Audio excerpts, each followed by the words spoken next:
We got lost on day 2 of exploring the Amazon, but the day began majestically as I took in a stunning natural sunrise. I'll let you hear what it sounded like.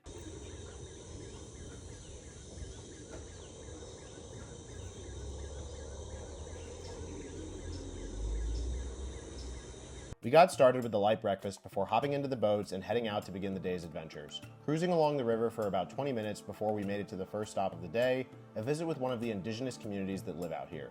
This community, which was founded about 80 years ago, had chosen an area that was slightly above the water even in the high season, but still had to have everything on stilts. Even this time of year can bring flooding that requires everyone to leave.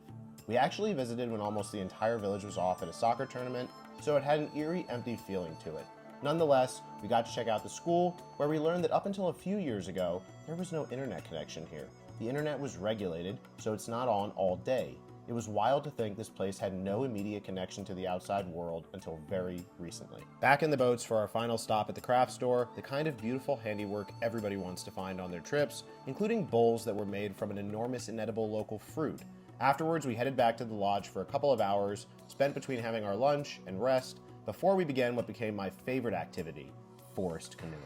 Hopping into our inches-deep canoes, we slowly made our way to the guide-selected patch of forest. In these little vessels, we were able to navigate inside the actual forest that we otherwise were looking at from the river. It felt like Avatar met Jurassic Park as we coasted along the dark waters beneath the massive trees all around us. We even got lucky with a few quick monkey sightings up above, but it was at about this time the sky began to darken, not from night, but from an incoming storm, one that turned into an absolute downpour, causing disorientation that resulted in a short bout of being lost. It made for one of my favorite travel memories to date. We finally got back to the lodge, totally soaked in water and lore, changed into dry clothes, and made our way for a much-deserved dinner.